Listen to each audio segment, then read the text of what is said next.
Hello everyone, I am Tacet, and today we're going to be going over the new mythic of the Daemon Queen. She is exclusive in Glory Gem, Guild, and VIP chests this week. And then she'll be going to the drop pool with all the other mythics, but as far as this week is concerned, she is the only mythic that can drop. So let's actually get into seeing what she does and some teams with her. She is a really big support Daemon troop. Many times you'd probably want to go something like a full Blighted Lands team with her, just with all Daemons, just so you can get as many bonuses as possible. She covers 3 colors, of course, as all mythics do. Yellow, purple, and blue at a 24 mana cost. She has a fairly high attack with other stats relatively even. HP a little bit higher than armor, which is always good because HP is better in most instances. She explodes all gems of a chosen color. This is particularly good because it's not related to her magic, unlike many other troops. All of her explosions, she can just choose where to go, and even if she gets her magic reduced to 0, she's still going to explode all the gems of that type, so you don't really have to worry about that. What her magic is actually based on is the level of which this Infernal King that she summons is summoned. Of course, Infernal King, if you have it fully traded, has a 25% chance to revive itself, so if she starts getting quite a bit of Infernal Kings out, there's quite a bit that you can do with that. One thing to note is, from what I've noticed so far from using her, is that whenever she explodes, she does take the mana instead of the Infernal King in front of her. Of course, she is blocked by the yellow and purple on the Infernal King that she summons, but this explode ends up triggering before the summon as of currently. So any of the mana that she gets that are yellow and purple are going to go to her, assuming nothing else is blocking it, instead of the Infernal King that she summons, which is kind of good, which will mean she'll be closer to just exploding again. But it can also be a little bit bad, because then it's going to take you a little while to be able to get up Infernal King. Plus, your Infernal King most likely is going to be blocking your Abynissia's mana, unless you had something like a Valkyrie or something that can create blues to bypass your Infernal King. As far as traits are concerned, the first 2 are fairly average. Third one is somewhat average too. All it does is give Daemons +1 attack and +1 life.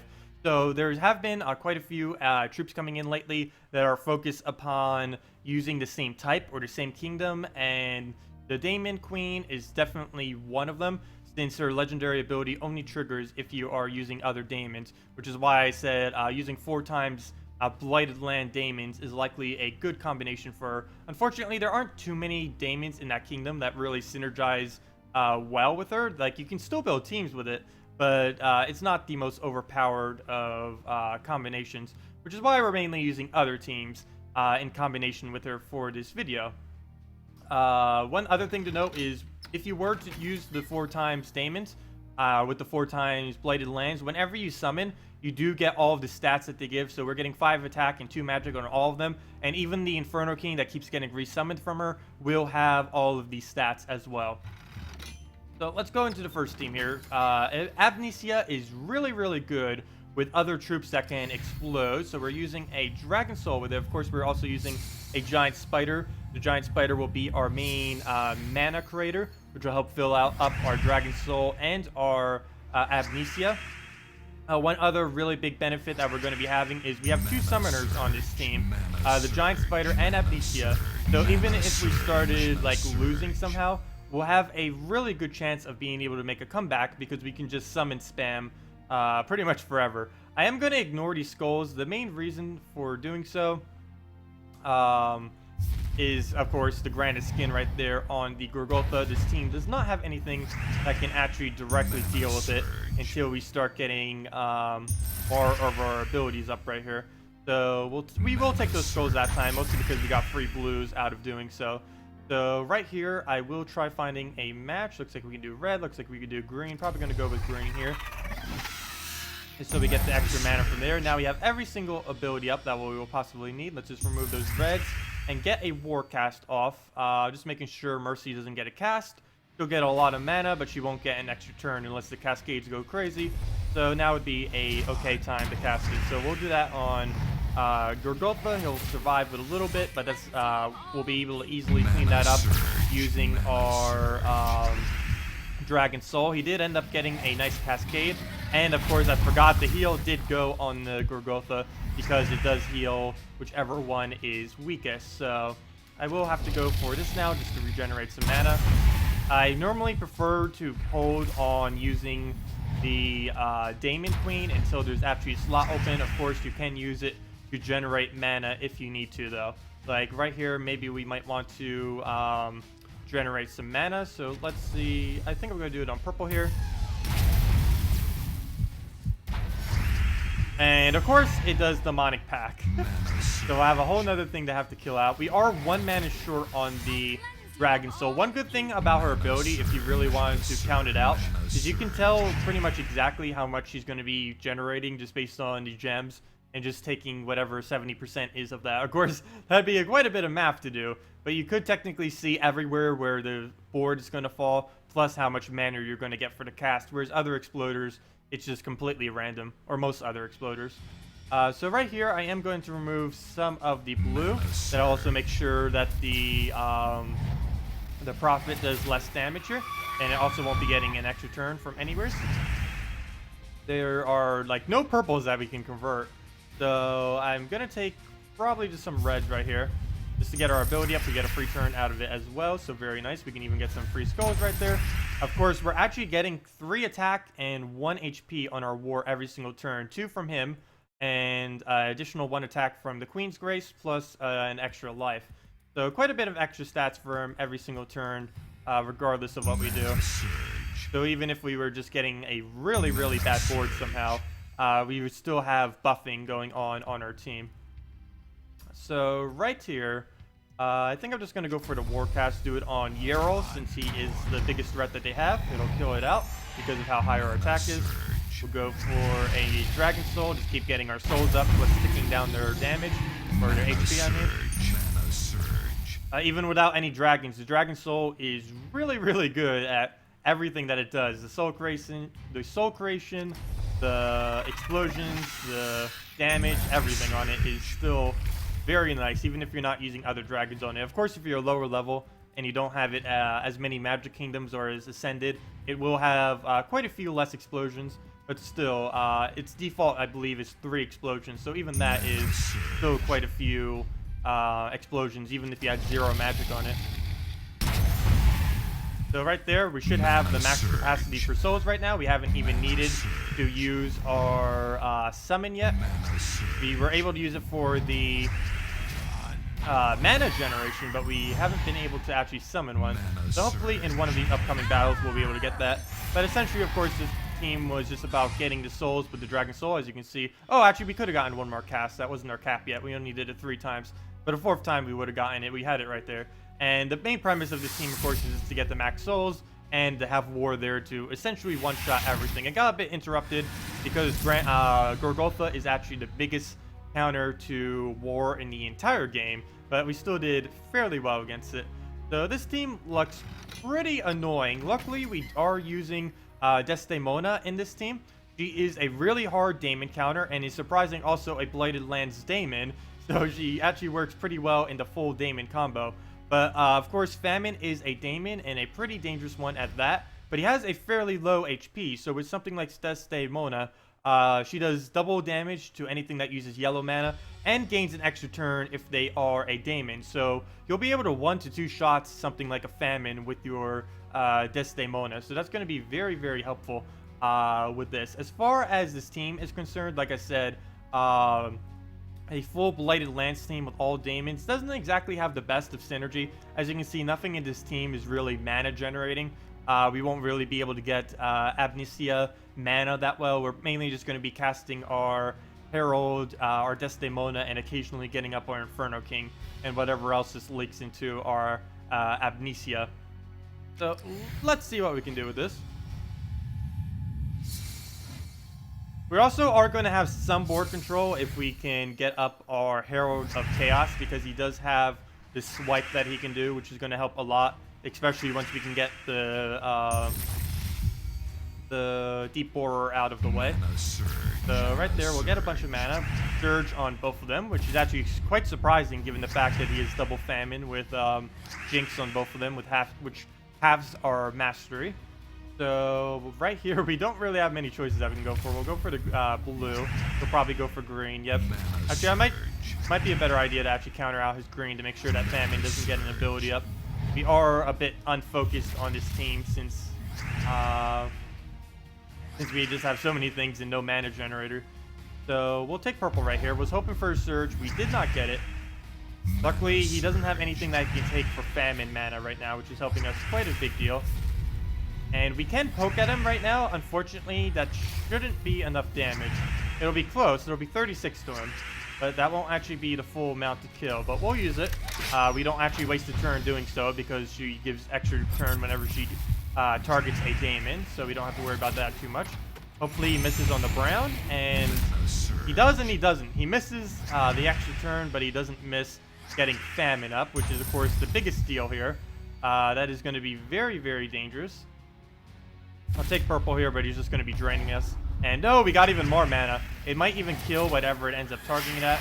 And there we go. We lost our Herald of Chaos. No need to worry too much, though, because as soon as we get our queen up, she'll be able to resummon that.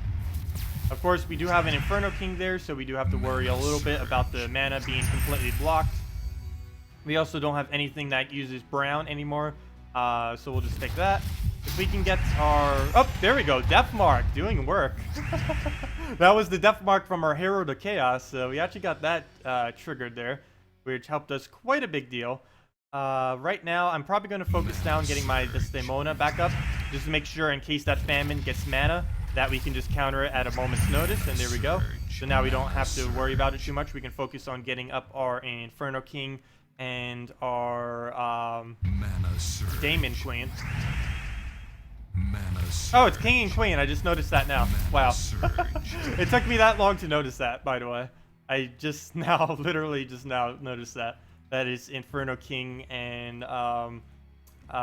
Daemon Queen. Well, she's technically called Daemon Queen, even though her name is Abynissia. Let's see. Well, we do have Infernal King up right now. Unfortunately, there is no alignment on the board, so we will not be able to do that for an extra turn. So right here, we're just going to take out the famine, just so we don't have to worry about it, and then we'll take a skull. This should give us setup right here, or at least something that we can do. Let's see. We have skulls right there, but it's not an extra turn, and that's quite about it. So I guess we'll just have to take green and start getting Desdemona back up just so we can get up for cast.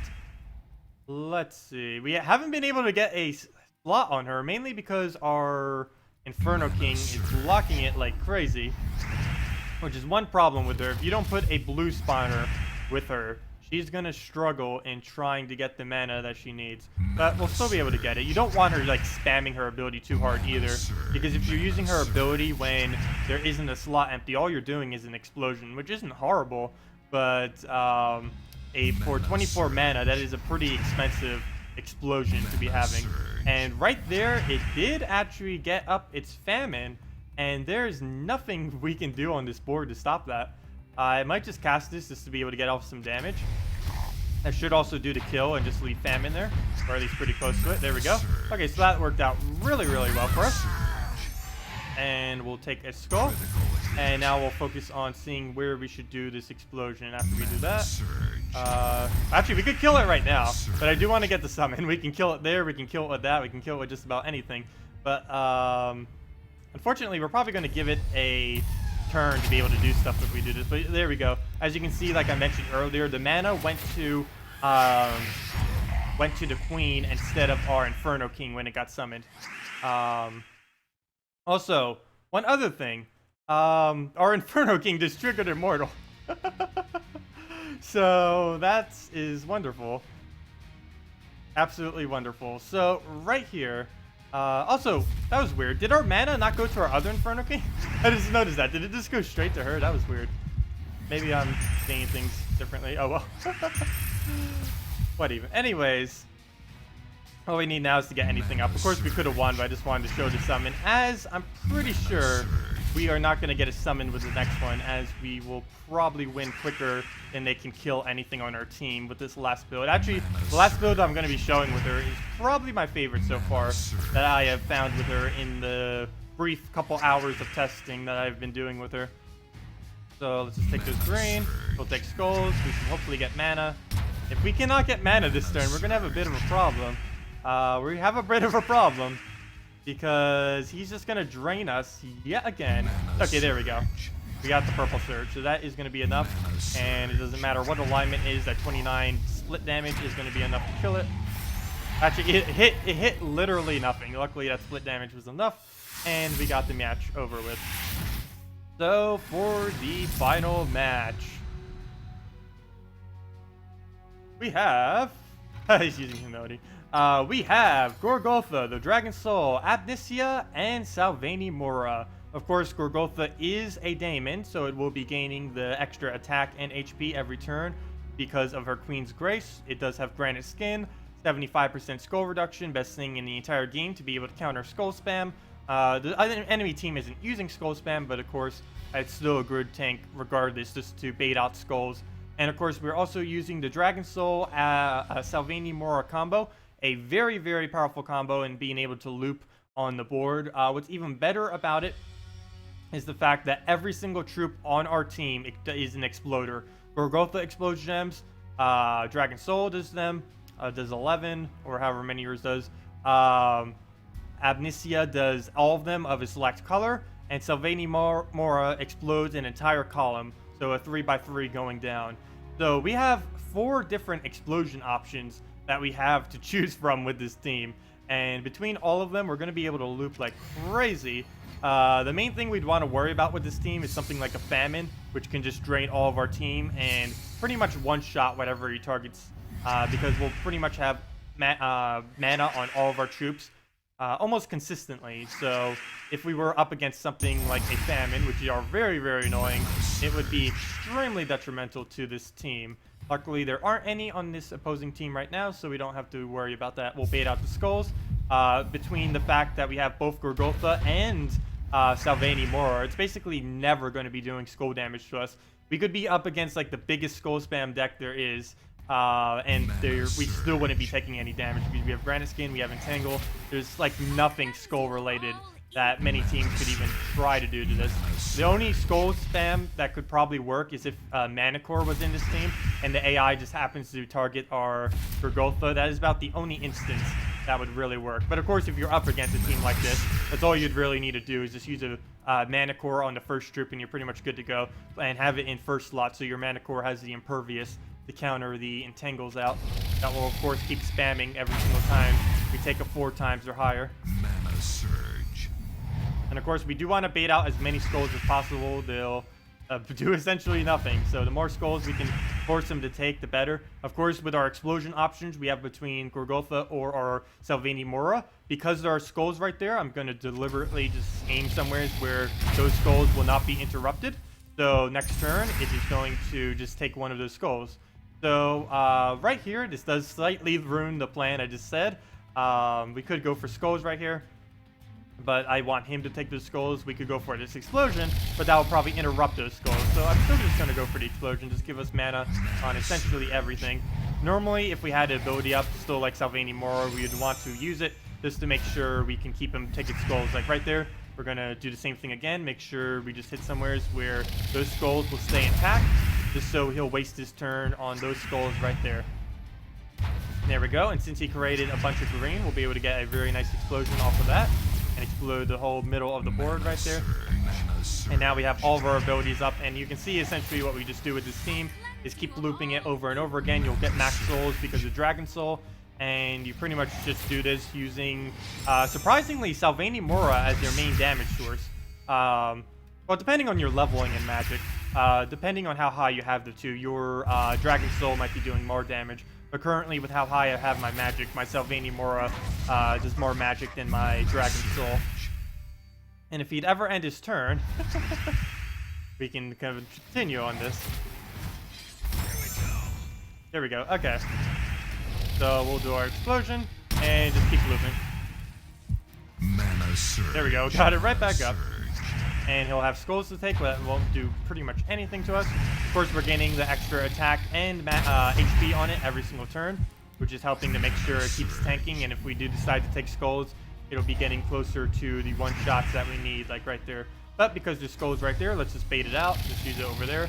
He'll take the skulls right there. We are triggering humility like crazy on the enemy team, which is one bit a bit of a problem, since every single explosion we do is going to be ticking down at it, giving him extra buffs. But as soon as we get him dead, that won't be anything that we'll have to worry about. Right here, we have a Tremor. Let's just use it right here. Hope a Skull comes somewhere around there that he'll waste his turn on. Nope, that's not exactly what I meant, but we did get a Skull to kill it off. We have another extra turn, and that's pretty much the match. We'll just use one more Dragon Soul, use a Tremor anywheres, and that is game. Mana surge. And or we could just go for that, get the extra turn, get the Entangle, and it is over. And of course, we should have the max souls because of how many times we cast the Dragon Soul. There we go, yep. And that is the basic premise. As far as this mythic is concerned, I wouldn't say it's a particularly strong one compared to a lot of the other ones. The main reason being that the Infernal King does indeed block all of its mana. Of course, you can use stuff that'll just spawn like Alchemist and other things, Mercy, that'll spawn yellows to be able to feed them. You can also do it with purple, though, like with something like Giant Spider or any other thing that can really convert out the mana for them. But if you don't really have a mana generator or a full explosion team with them, she does struggle a bit to be able to get the mana due to she actually has the most expensive explosion in the entire game, and unless you really give the mana generation to be able to feed it well, it's not really going to do that well. It's kind of a team that needs to focus on that. Even if you get a Famine or some other counter, it is going to tear it apart pretty quickly, as you saw in some instances. I even did a pre-recording. Like, the first team I did, it ended up dying to like 100-something damage Famine cast because Famine is just such a hard counter to it. But anyways, that will wrap it up for this video. If you have any other teams that you found good with it, feel free to leave in the comment section below. And thanks for watching. Have a wonderful day.